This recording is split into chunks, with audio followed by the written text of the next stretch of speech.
केन्द्रापड़ा पंचायत समिति सभागृह रे राज्य ग्राम्य उन्नयन प्रतिष्ठान और पंचायतराज विभाग आनुकूल्य रे जिला परिषद केन्द्रापड़ा द्वारा पंचायत वार्ड सदस्य मानक पुनः नवीकरण पाठ्यक्रम निमंते एक दिवसीय प्रशिक्षण अनुष्ठित हो जाइछि। ଏହି ପ୍ରଶିକ୍ଷଣ ଶିବିରରେ କେଶପୁର, ବଗଡ଼ା, ଭରତପୁର, ଆୟବା ପଞ୍ଚାୟତର 60 ଜଣ ୱାର୍ଡ ସଭ୍ୟା ଯୋଗ ଦେଇଥିଲେ। ଏହି ପ୍ରଶିକ୍ଷଣ କାର୍ଯ୍ୟକ୍ରମରେ ଅତିରିକ୍ତ ଜିଲ୍ଲାପାଳ ତଥା ମୁଖ୍ୟ କାର୍ଯ୍ୟନିର୍ବାହୀ ଅଧିକାରୀ ଦାୟିତ୍ୱରେ ଥିବା ନୀଲୁ ମହାପାତ୍ର, ସହକାରୀ କାର୍ଯ୍ୟନିର୍ବାହୀ ଅଧିକାରୀ ଅବଦୁଲ ରେହମାନ, କେନ୍ଦ୍ରାପଡ଼ା ବ୍ଲକ ଉନ୍ନୟନ ଅଧିକାରିଣୀ ଶ୍ରୀମତୀ ବନ୍ଦନା ଖଟୁଆ, ଅତିରିକ୍ତ ବ୍ଲକ ଉନ୍ନୟନ ଅଧିକାରୀ ଅନିରୁଦ୍ଧ ବେହେରା, ଗ୍ରାମ୍ୟ ପଞ୍ଚାୟତ ଉନ୍ନୟନ ଅଧିକାରୀ Subhrajit Raut, data entry operator Subhashi Swain उपस्थित रही वार्ड सभ्य प्रशिक्षण देते। प्रथमे परिचय प्रदान और शुभ उद्घाटन हेबा परे त्रिस्तरीय पंचायत राज व्यवस्था, अर्थ कमिशन अनुदानर सुपरिचालना और सदुपयोग,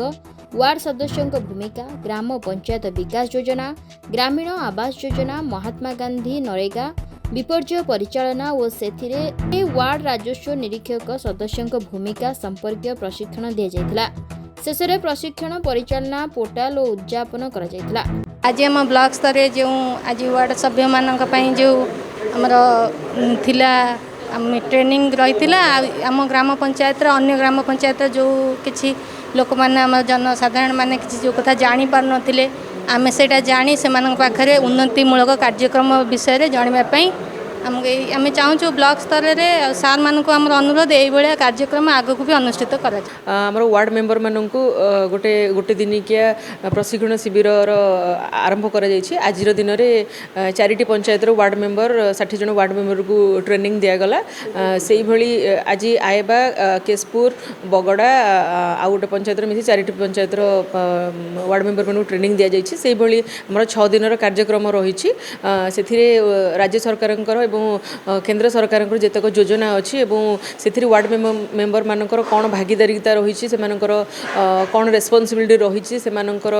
कौन रूल्स रेगुलेशन गाइडलाइंस अच्छी से सब विषय ट्रेनिंग देवाई कि यहाँ राज्य सरकार गोटे प्रयास से प्रयास आज केन्द्रापड़ा ब्लॉक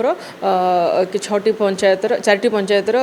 वार्ड मेंबर मानक ट्रेनिंग दि जाइए से भली आगामी दिन में आहरी 5 दिन कार्यक्रम रही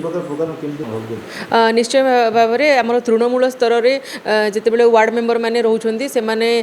सबू रूल्स रेगुलेशन जानिबा एवं पंचायत को कौन कार्य आसूची से निजर दायित्व कौन से रोचे जमी ग्राम सभा पल्ली सभा पंचायतर एक्शन प्लान तैयारी से भली तृणमूल स्तर में जो आमर लोक मैंने अच्छे से समस्या बुझी ताकू पंचायत कार्यकारी करवा एवं जितक प्रोजेक्ट अच्छी पंचायत ताकू केमती सुचारू रूपे करवा से भली प्रधानमंत्री आवास योजना ठू आरंभ करी Mahatma Gandhi national rural employment guarantee act रे से लोक मैंने केमती काम पाइपर जॉब कार्ड पैसा पाइपर से सबूर जहाँ सरकार नीति निर्देश रही जहाँ गाइडलाइंस रही से गाइडलाइन गुड़ाक आम वार्ड मेंबर मानक जनइलु एवं से ट्रेनिंग प्रोग्राम आज गोटे दिन रिफ्रेश ट्रेनिंग दिगला।